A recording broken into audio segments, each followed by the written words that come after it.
There we go.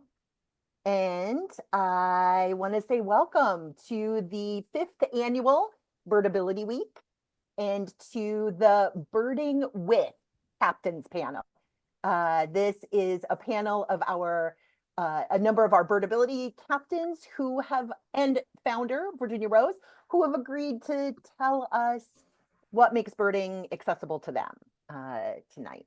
So my name is Kat Fredley, and I'm the executive director here at Birdability. I'm a fat, white, middle-aged, and multiply disabled queer femme with purple hair in two buns right now, wearing sparkly cat eye glasses and a gray sweater, some big silver hoops in my ears, and some little silver hoops in my nose, as well as a labret piercing below my bottom lip. I use she, her pronouns, and there are a bunch of plants behind me and a red wall here in my home office in Iowa City, Iowa. In order to create virtual access for as many people as possible, we have ASL interpretation and captions for this event. To generate captions, please go to the bottom of your screen and select the box that has the CC, and you can just hit show caption. For us to build a community that's based in disability justice, we will pause if there is any breakdown of accessibility through the interpreters or through captions. And we're also going to use audio descriptions for any visuals that are shared, as you heard when I introduced myself. We welcome you to have your camera on, but due to the number of us participating, we ask that you remain muted unless you raise your hand using the Zoom feature, and then we'll call on you. Your facilitators and panels will do their best to share the flavor of anything that comes up in the chat, but we do want to remind you that folks using screen readers can get overwhelmed by chat. And so if you are using a screen reader and you'd like, we have clicked and enabled the option for you to disable comment reading. That will be up to you. We encourage you to let us know if there's something else too that we can do to make this more accessible for you. And I'm really grateful that you're here and a part of this growing birdability community. Birdability is a national not-for-profit for and by folks with disabilities that was founded by Virginia Rose in 2018. We became a nonprofit organization in 2021 and have been working to share the joys of birding with people who have disabilities or other health concerns, and to ensure birding is accessible to everyone ever since. Birdability Week is a whole week celebration, a week-long celebration filled with virtual events designed to connect birders of all abilities, as well as an opportunity to share resources and ideas about how we can help the birding community become accessible, inclusive, and welcoming. It draws inspiration from and builds on other inclusive celebrations, such as Black Birders Week, Latino Conservation Week, and Let's Go Birding Together. We have a very birdie weekend planned, by the way. We hope you'll join us for Birdability Your Way, which kicked off today, including some Birdability Your Way bingo, or one of the virtual birding sessions that we'll be doing on IG Live tomorrow and Sunday morning. We also have 2 social events coming up this weekend and hope to see you at one of those. We can't do any of this without your support. There are multiple ways that you can donate and support this work. We know many of you already give of your time, your energy, your voice, and we ask you, if possible, to also give of your funds.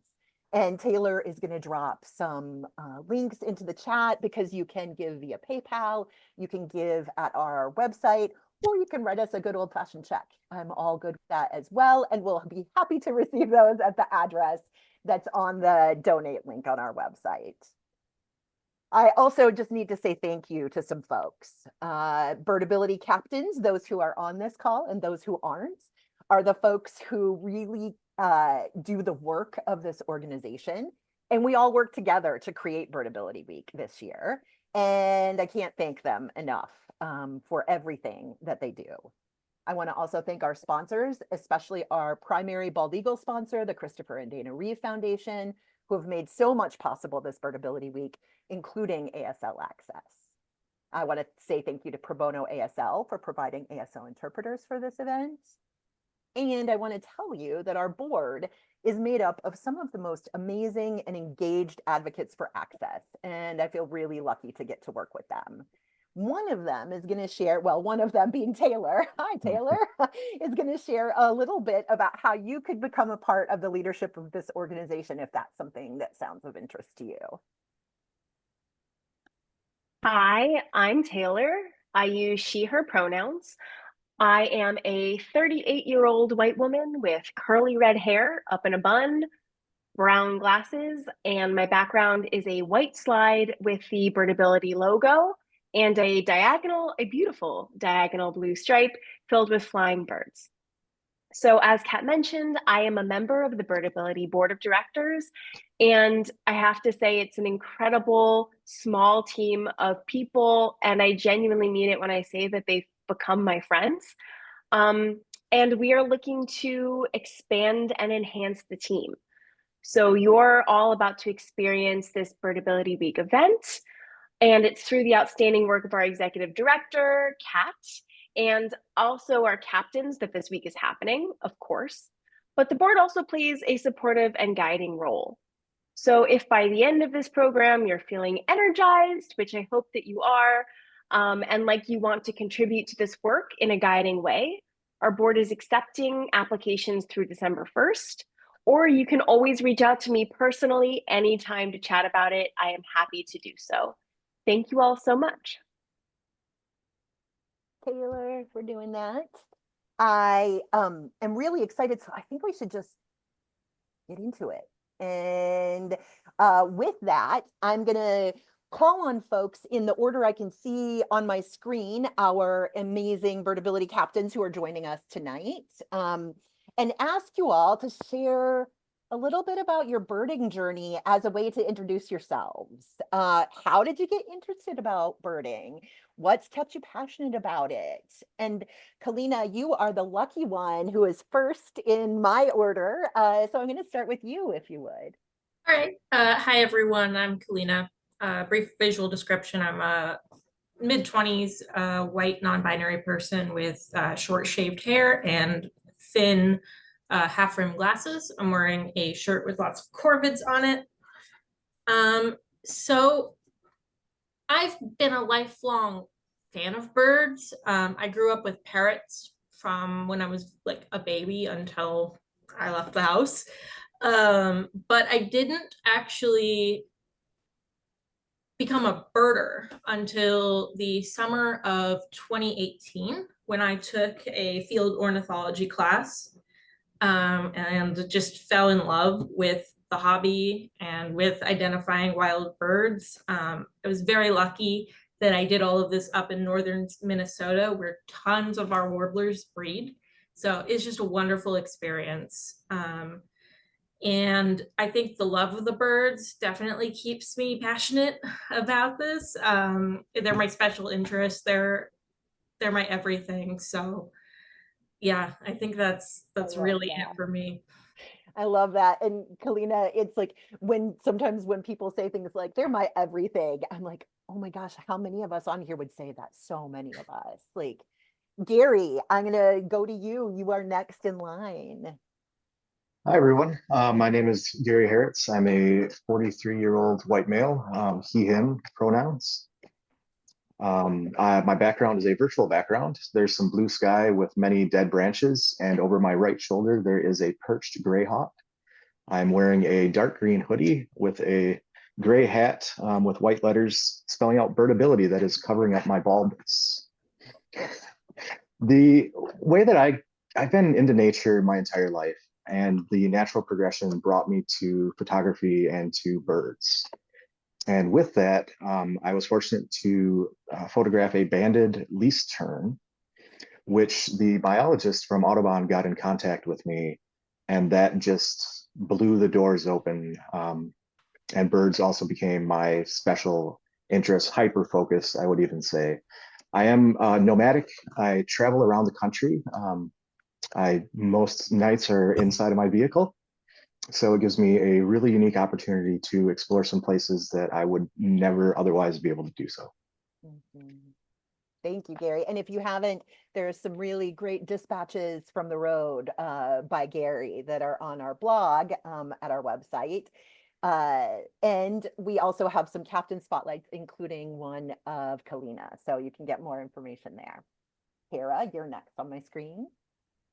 Hi, everybody. My name's Kara Burkaw, and I am a white woman.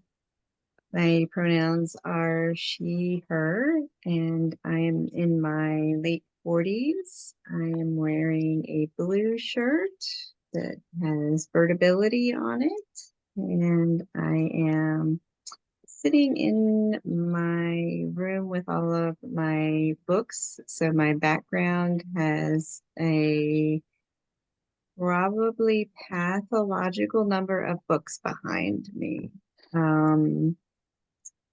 And I got into birding when I was very young. I grew up with my grandparents next door to me.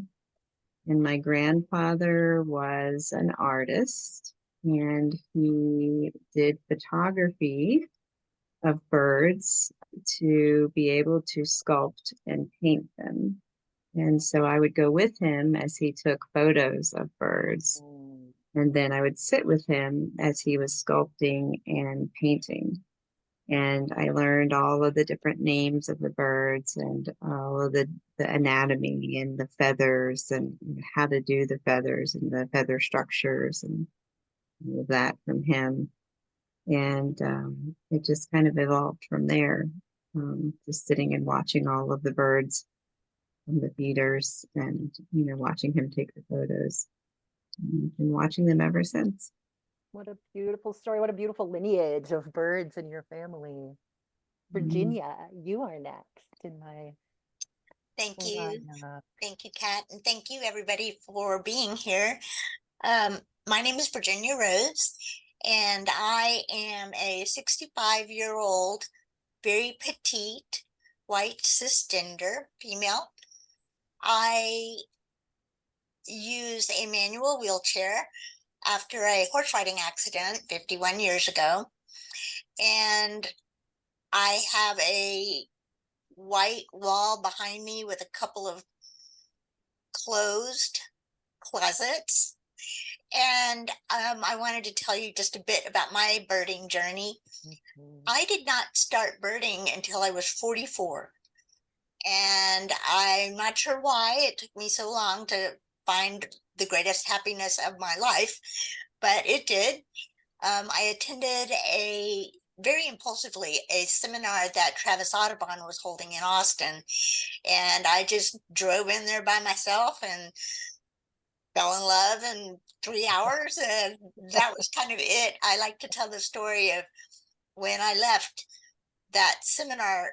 I was in my car driving home, and I called my mom, and I said, "Mom, why didn't you tell me I was a nerd? My life would have been so much easier." Does anyone else relate with that? Raise your hand. Just a little bit. Yeah. So I also wanted to follow up with the question that Kat asked about keeping the passion, right? And I cracked up when I read that question, because the real question is, how can you not bird? I mean, it's like the thing that you love doing is every morning getting up to see a mystery, or to see something completely unexpected or something expected, and to be outside and to be looking at birds and loving the people that you may be birding with or alone. So it's easy to keep the passion alive. Right on. I love that. I think many of us feel similarly, how like it's a chore sometimes to not bird. It's hard to not bird. I'm curious, Virginia, one of the things that, this panel is about what is accessible. What is accessible birding? What is accessible to each of us? And I'm wondering if you could share what accessible birding means to you, to start us off, and how your understanding of accessibility has evolved as you have become more involved with birding and birdability. Yes, great. I'm really glad you assigned that question to me because I'm one of the older people here. And so I had more to evolve to from whatever. So I will first say that what accessible birding means to me is being able to experience a birding site alone. That's what accessible means to me.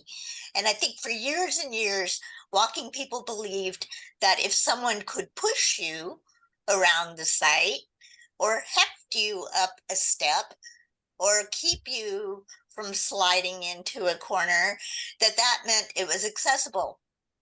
And my answer to that is no. So I would say that's my first definition of what's accessible. I think my second definition of accessible means that I am not turning myself inside out and upside down, trying to manage a birding site. So third, accessible to me means a trail that's longer than a quarter mile. Next, finally, when it comes to what is accessible, it is an accessible, if a white walking man can do it, then I should be able to do it too. And then I promptly ask, are there any questions? So with respect to ways my understanding of accessibility has evolved, I would say the first thing, and it was jaw-dropping for me, was to realize that access has to include public transportation. As a privileged person, I'd never had to experience or been able to, I guess, experience public transport. So I think that's a really important consideration for me. I would say also that I learned that access means shade, that it means benches, that it means noise, that it means fatigue, that it means safety. All those things were new to me, Kat. So I had a lot to evolve from or to, as I said. I would also like to say that access means less about birds and more about people and community for me. That's new. And finally, I would say that access encourages a wonderful diversity of birders, adding a dimension to birding it did not have before, and which benefits every single one of us. Yeah, absolutely. So physical accessibility is where you started, right? You were clear that that was your experience, was not necessarily being able to access alone. And I love that, the alone part. And that it really shifted and morphed over time to be about so much more than just the physical access. That remains critical, right? But it grew, it sounds like. And part of that, I think, that has been really important is thinking about it from that perspective of other folks in our community, because we only know what works for ourselves, and to really listen deeply to others. I'm curious, Kalina, how has birdability and being a birdability captain shaped your birding experience and your perspective on accessibility in nature? Yeah, so like you just said, we only know our own experience. And, I may be able to draw from the experiences of my family members' disabilities, but getting to be in community with all sorts of people with all sorts of different disabilities, like across the board, really gets you, it gives you the ability to, like, I'm sorry, it opens your eyes to new things and new perspectives, and it really helps you learn how other people experience the world and what access needs they have that you might not immediately think of. Absolutely. Absolutely. One of the things that it makes me think of when you were saying that, and Virginia, when you were talking about it, is I think it's such an important reminder that we don't know what we don't know. and that it's not until we start to question what we know, that we start to really broaden our perspective on things. Um, I know each of us brings to it a different set of access needs, a different set of life experiences, lived experience, a different set of connections and relationship to disability in our own lives. And so one of the things I love about this panel is the opportunity to hear from different folks about what access, what birdability, what birding means to you. Tara, I'm going to turn it to you and ask you to share with us, tell us about your birding experience. What makes it good? What improves it? Are there adaptive technologies or other things that help you be a birder, like living in the body and the world you live in? Yes, absolutely. So I am also multiply disabled. And so I use quite a few different tools and technologies to be able to bird successfully and comfortably. And so generally speaking, when I go out birding, I make a list of everything that I need, and I gather all of my tools together and I take them with me. And the most important tool, I think, for me is my harness system for my camera. And I personally use a cotton carrier system, a cotton carrier camera harness. And it helps me to distribute the weight of my camera evenly and prevents any kind of strain on any of my joints. I also use a walking stick to help my balance and stability, especially on uneven terrain. And I use a lot of different braces. So I use a knee brace. I use what's called a wrist widget brace, which helps to create stability for my wrist joint.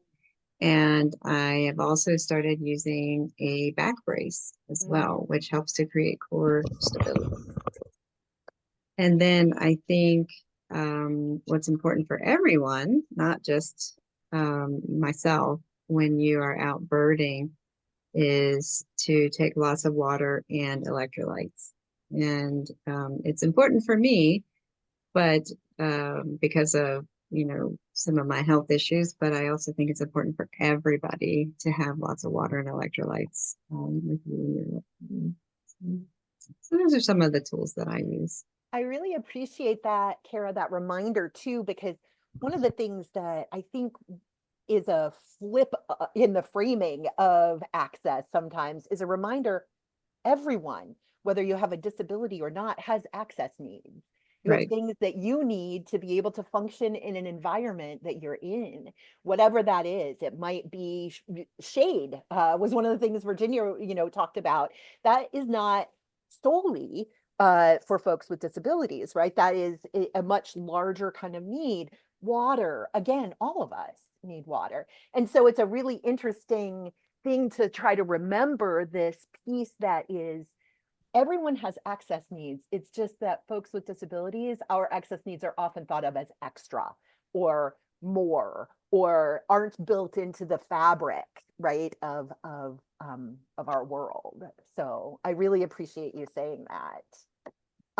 That certainly brings up two things. One, I saw in the chat that Virginia, somebody was asking about what you meant when you said fatigue and shade, I think was the other thing.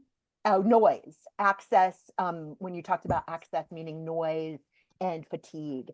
And I'm wondering if you could touch on that as you sort of tell us a little bit more about what some of the challenges are that you've encountered, right, with birding, and how you've adapted or worked through some of those. Yes, sure. I was actually in the process of trying to respond by text, but that would take me an hour and a half. So thank you for asking me to verbalize it instead. By noise, I mean that some birders are very sensitive to noise. And I'd like to stop for a second and just talk about this word sensitivities, because these are also access points for people. It's possible that noise is a trigger, or that noise is traumatizing, or that noise is disruptive for certain birders. And even though we may not be able to eliminate the noise, i.e. airplanes overhead, it's best that we're able to identify that there will be noise, such that people who have sensitivities can then make a decision to not participate. So that's what I mean by noise. And another quick aside, when I was involved with the World Series of Birding, we had a birder who was on our team who found Dawn's song disruptive. Yeah. So, you know, who knows what it is, and it's no one's place to determine whether or not you can or cannot be triggered by certain noises. So it's a whole new sensitivity for me to learn about. And then the second thing was fatigue. I hasten to say that when I started birding 21 years ago, there wasn't fatigue in my life. But now that I am 65 and my shoulders are on strike, I am coming face to face with fatigue. And as I work with birders who also experience fatigue, I have a new understanding of the importance of pacing, of the importance of standing for too long, and the need to sit. I have a new understanding of how far we can go at a certain time, at a certain pace. So that's what I mean. Thank you. Thank you for that. Absolutely. So tell us about some of the challenges that you've encountered with birding and how you worked through some of those. All right. Well, remember, I started birding 21 years ago when there wasn't such a thing as Edie and I. And all the people I birded with were walking people. So my first and foremost rule was to keep up. That was my rule. I had to keep up with all these walking people, always at the risk of humiliating myself, imposing on others, or just quitting altogether. So, of course, there's family of origin stuff in there, which we don't have time to discuss. But times intersectional things, right, in our lives. Yes. So, but times have changed. So the challenges then were non-existent trails. They were non-existing parking spaces, non-existing curb cuts, challenges like cattle guards, cactus, cow patties. Honest, you guys, I'm in Austin. So these were all challenges. But working through the above, I did as much as I possibly could physically, plus wheelies and navigating routes, and only asking for help when it came to the very end of my energy level or the sun was going down and I was going to be trapped. So I don't like asking for help, but in the last 10 years, let's say, I've gotten to be a lot better about asking for help and realizing that it is a way to have other people be a part of my experience, and that it's not humiliating. It's really sort of inclusive. It's interdependence. It's right? It's interdependence. Yes. Like that is, I think, such a, thank you for naming that, I think a lot of folks who have lived with disabilities in their lives have felt compelled to try to minimize their access needs for the benefit of non-disabled folks in our lives. And I think that, like, you know, slow awareness that comes to us of like, actually, that is really unhealthy, like cultural expectation. And how do we figure out interdependence? I love that that's part of what has changed for you over time. Yeah, that's absolutely true. I found that in other ways for me to manage the challenge was to see the ways that the walking people were going and try to do workarounds. Like I would go Mm. around the mountain and meet them on the Mhm. other side instead of Mhm. trying to go up and over. I also earned a reputation for staying in the parking lot and doing as much of the trail that I could do and end Mhm. up with as many birds as they did. And that actually became Mhm. a really funny point of sharing at the end. Um, Absolutely. I was really good at parking on the side of the road, making sure that I was not about to land in a ditch or in a mud puddle or in a rosemary bush. And Mhm. that sometimes meant turning the car around and facing it the complete opposite direction. So you do have to get a little creative and Yep. imaginative in order Yep. to manage some of these challenges. Yep. I'm really curious, the rest of you, and I'm going to go backwards this time. So I'm going to start with Kara and work our way to Kalina. Like, if y'all could share something about your own experience of what you think some of the most important accessibility considerations are for bird outings, and then how you assess whether a spot is accessible to you. What are you looking for? Well, Uh, I oh did you say Gary Yeah. or? No, I said Kara, sorry. Oh, okay. Yeah. Um, accessible to me Mhm. specifically, Yes, based on my needs, on yours. Yes. would have to be shade. Mm, Definitely shade. Um, flat trail. mhm. Um, not very rocky, not very uneven. Yep. Um, not too much of an incline. Mhm. Um, I would say no death marches. So Mm, like no big up, no big down. mhm. Or No, long, long, long, long, long. correct. Yeah. Right. Yes. Yes. Um, and yeah, I think those would be the main considerations. Shade and, clear path Yeah. that's even and, no hidden dangers. Yeah, absolutely. Gary, how about you? For me personally, I'm fortunate enough to still be mobile, but I've found that if you make every accommodation that is needed by every birder that is in the group, that the accommodations will be covered. Mm-hmm. And that's something that I really strive to do, and something that I've picked up in the Birdability Captains Handbook actually. Mm-hmm. And I found out my journey led me to realize that Virginia touched on it, but I do have a massive amount of privilege Mm-hmm. of being a white male, middle-aged in birding, and that it's important for me to use that privilege in a positive way, because I do have access to places that may not be as safe for other people as they are for me. Mm-hmm. So I've taken time to spend time with different birding organizations like BIPOC birding clubs, with Mm-hmm. feminist birding clubs, and I just take a back seat and I listen. And doing that has opened my eyes to difficulties around the country and around the world. Mm-hmm. And that's something that I strive to do everywhere I go. And the Birdability Captain's Handbook said, when you come across activity that is racism, that is sexism, that is homophobia, transphobia, xenophobia, whatever it may be, if it's safe to do so, interrupt it.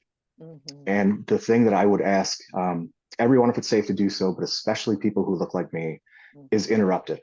It may not be comfortable, but the next time that that happens with that individual, they will remember the interruption. And that's, I believe, how, from my point of view, that I can really start to make an impact for everyone in birding and make it much more accessible and inclusive. I love that you just quoted the Birdability Handbook back to us. Like that, yes. Makes Yeah, me I so just want to say I happy. like Gary's answer better than Yeah. mine. The thing is, they all go together though, right? Like that's part of, I think, what is so valuable about these spaces is each of us has different ways that we can show up. as an ally in community. And we also have those things that we can identify we need for ourselves in terms of access.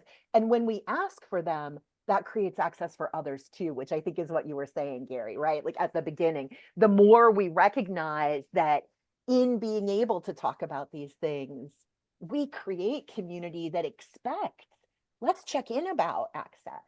What do you need? What does safety mean to you?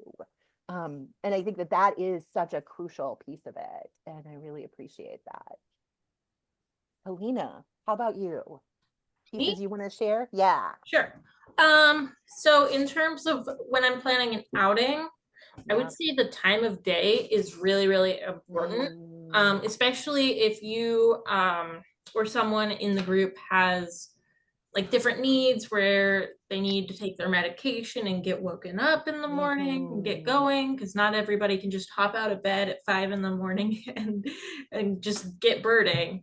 Or considerations for people that rely on others like a caretaker to get them to where they need to be, because especially here, I'm also based in Texas, there's not a lot of public transit. It's not really easy to get a lot of places unless you can drive. Yeah. In terms of making sure things are accessible to me, I am such a Googler. I love to get on Google Maps, look at as many pictures of this place as I can, look at like the traffic data, look at like how far away, like the furthest point that I expect to go is from the car, because I often need to like leave early. If I get suddenly like the fatigue hits really hard and I have to drag myself back to the car. Yep. Yeah, I love using Google. I love accessing as much data as I can. I mean, I'm a scientist. It's sort of my thing. So yeah, love Google Maps and the different like what do they call them? Like the different layers, like the satellite data. You can see sort of, you can gauge like the shade, you can gauge the path. Like sometimes if it's like an open park, more grassy area, you can kind of gauge how the path looks, if it's going to be really rocky and like up and down, or if it's relatively flat. So that's kind of saves me a whole bunch of energy when before I even get out of my apartment and go. That, like, I so resonate with that. That's how I found Birdability, was because of the Birdability map. I had spent so many years of my life trying to figure out where I could go bird, that there would be benches, that there would be flat, even paths, that there would be opportunities to see good birds without having to hike 4 miles up and down rutted,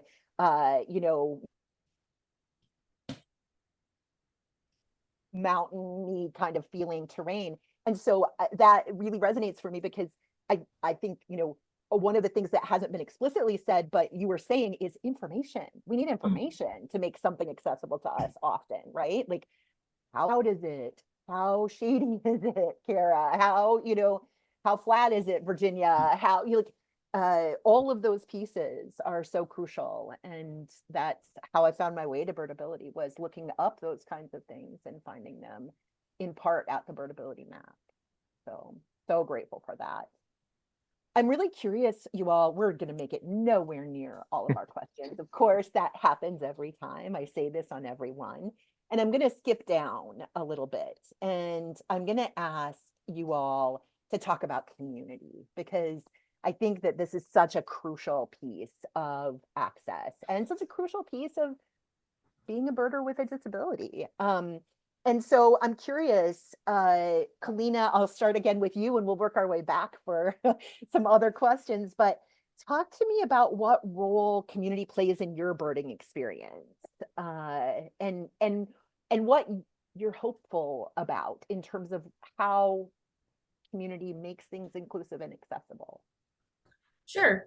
So really before I moved down here, I birded by myself, and that was a very anxiety inducing experience. So I do about half my birding with other people now, I would say. And one thing that I love is just being with all sorts of people from all sorts of walks of life, especially like learning from much older birders than I, because I am still quite young. Getting to be with, yeah, people who are retired, people who have had so much more life experience is just incredible. And in terms of like how we can be more welcoming, I think just putting ourselves out there and inviting people who are not typically seen in birding as much as we might hope.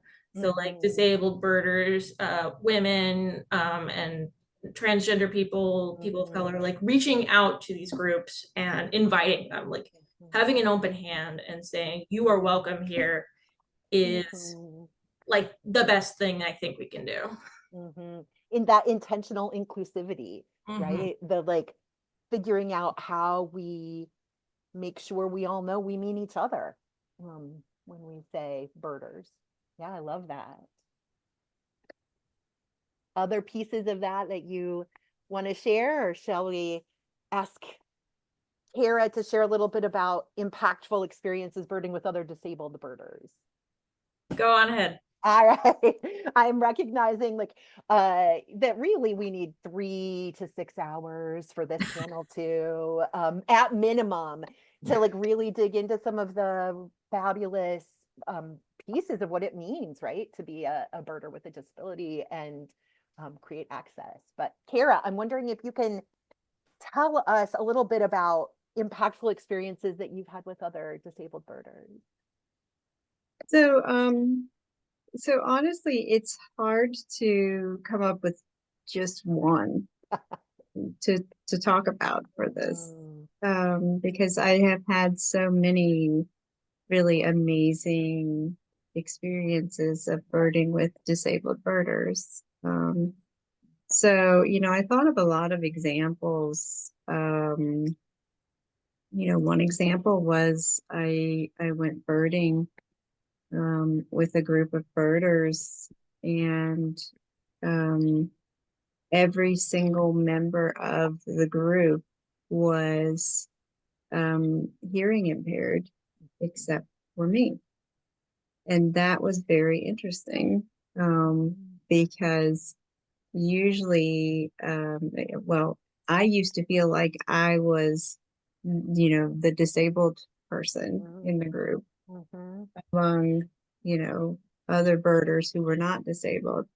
But it was interesting to be in a group of other birders who had the same disability, and then to go birding with them and see what amazing birders they were.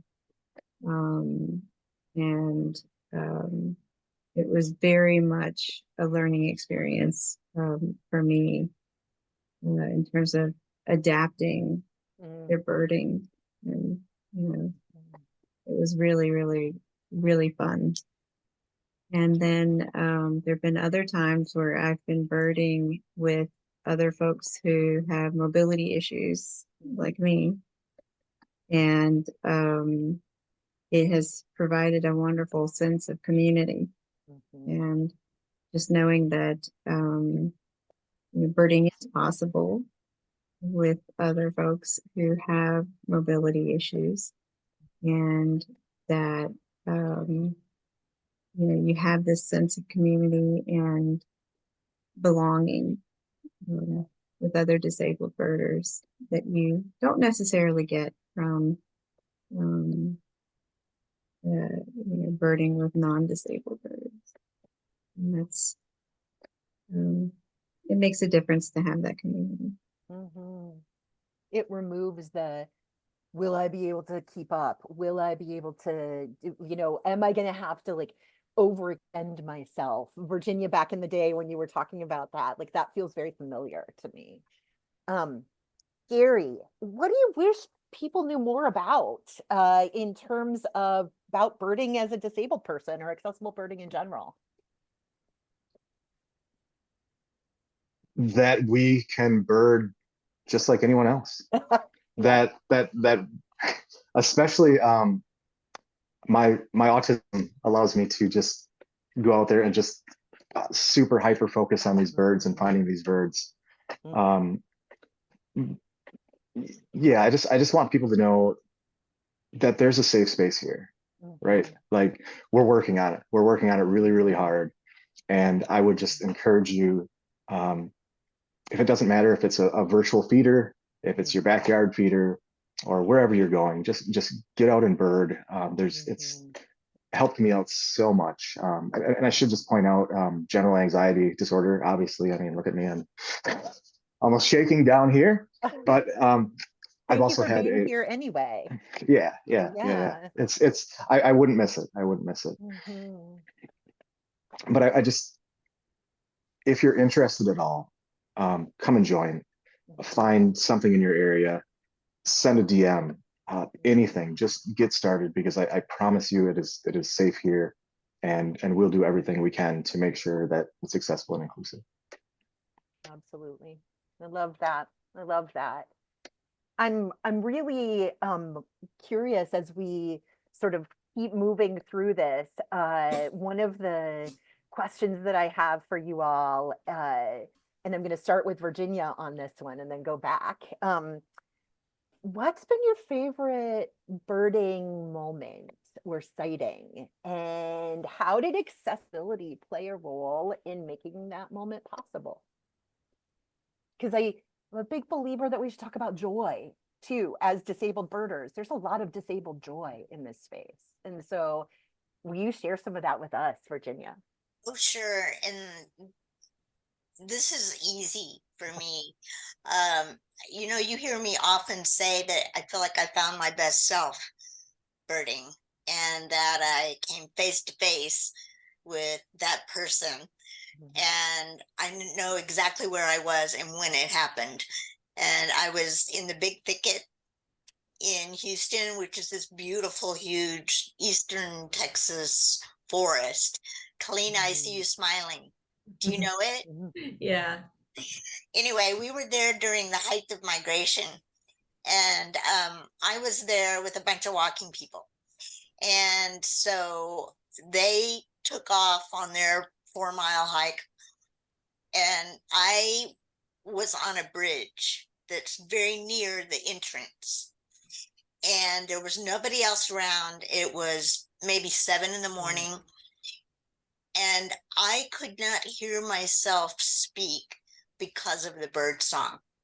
It was so loud. It was so varied. It was so beautiful. And I was like stunned. And I thought to myself right then, I am the happiest I have ever been right now. And so once I had that experience, it became clearer and clearer to me that I want other people to have this opportunity. I want them too to be so surrounded with the beauty or the joy of it that you're just awestruck. That was mine. I love that. I love that. Kara, how about you? I'm working backwards now. So I would say my best experience that was provided by accessibility was I was birding. So I saw a puffin, and it was in Iceland, and I was there with my son. And the reason I got to see it is because they took us birding in a car, right? So we didn't have to hike up the hill. And they took us to a spot where there was an accessible trail. So it was flat, not too far up from where the car was parked. And there was a little blind there. And there were all these puffins there, and they had this little eel hanging out of their mouth. And I got a beautiful photo of a puffin, and my son, you know, it was funny because I was busy taking these pictures, and my son was like, Mom, look over there. And I'm like, what? Wait, hold on just a second. He's like, Mom, there's a puffin right there, right there. And so I turned and I got a picture of this puffin. And I just remember saying, I'm never going to get a picture better than this. And I'm not sure that I ever have. It's hanging in my house. And I would have never have been able to see that puffin or get that photo or have that experience with my son without having accessible birding with that car and having that trail and being able to have that close proximity. And yeah, it was all because of that. I love that. Yeah. I love that. Kalina, what about you? Sure. So the instance I'm thinking of was in 2020, and I was up in northern Minnesota again, the Boundary Waters, if anyone's familiar. And I was working up there. And my boss and I had decided just to go tooling around, go birding, walk up Portage. So we walked around in there, and it was like in the water. So it was nice and cool. But as we were leaving in the parking lot was just this group of maybe 10 evening grosbeaks just hanging out in a tree just right next to the parking lot. And it was absolutely magical to see my lifer evening grosbeaks there. And it just goes to show you that sometimes the bird you're looking for, you don't even have to like go anywhere. You can stay in the parking lot and see incredible things. And to this day, I still enjoy quite a bit of parking lot birding, just hanging out in the car, or get out and walk around a little bit if I'm feeling up to it. Yeah, just those incredible chances that you can run across. Just one of my favorite memories. I love that so much.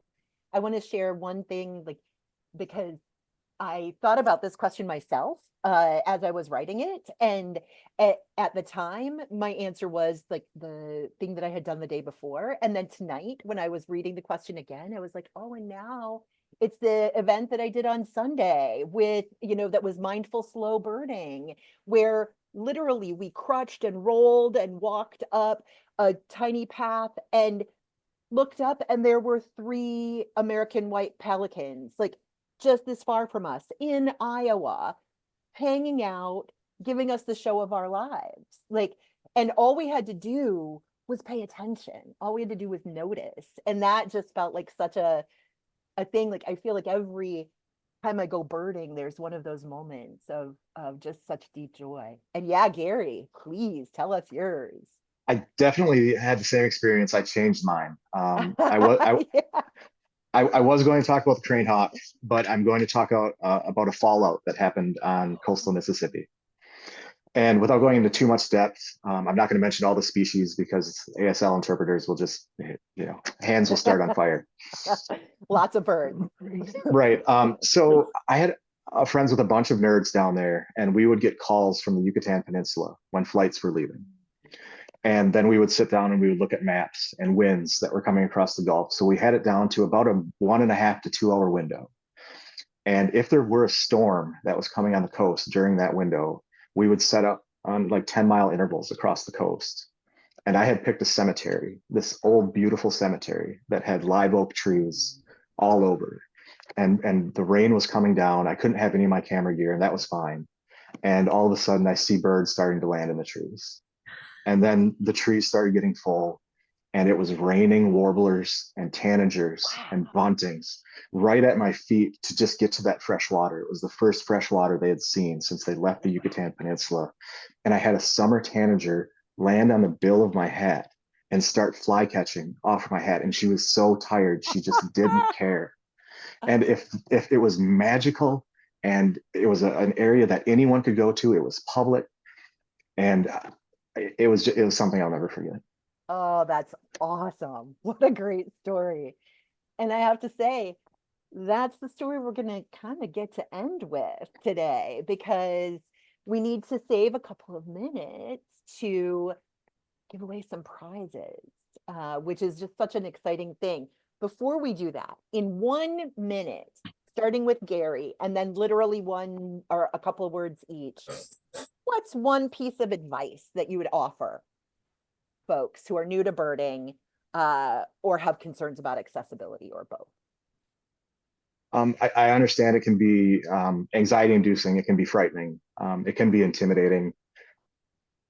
Please push past that just for your first experience. If it's birdability, if it's a BIPOC birding club, if it's a feminist birding club, any inclusive birding club, go and join for a field walk, and it will change your mind. It's like, don't leave therapy, but it is like therapy while I'm out there. Both and. Yeah. Kira or Virginia or Kalina? Well, I'm a therapist, so I second the whole don't leave therapy thing. But I'm also going to say what I tell my clients, and that's advocate for yourself. So when you go out on a bird walk, tell your group leader what you need. Be very clear and concrete about what your needs are, because most group leaders that I know are pretty chill and pretty nice and very willing to work with you. And Such good advice. yeah, and just be very clear about what you need and be a good advocate. Learn how to be a good advocate for yourself. Which then models that is something welcome there too. Yeah. Mm-hmm. Virginia or Kalina? I'll just pop in real fast. Thanks. First of all, I want to say thank you, Kara, for your comments about advocacy. And for years, this is what I did. I called field trip leaders the night before. I emailed field trip leaders the night before and was brazen, graciously, but brazen about saying, okay, I want to come. What do I need to do? Da, da, da, da, here's this, here's that, just to kind of help what we call set yourself up for success through advocacy. My second favorite thing to say is dust off your inner explorer because she's probably your best self. Kalina? Sure. I guess my one piece of advice is you can do it at home. Just look out your window. Step outside. You don't have to really, if your house is already somewhere that you feel safe, then start birding there. I am constantly looking out my windows here just to check on blue jays or crows or whatever pops up. So yes. Oh, such good advice. Absolutely. Thank you all. I'm so appreciative of your willingness to come and share tonight what makes birding accessible to you. Then for us to be able to extrapolate some of that into what makes birding accessible, period. And Taylor, I'm wondering if we're ready to have some prize names. Yes. We are totally ready. All right. Birdability merchandise package.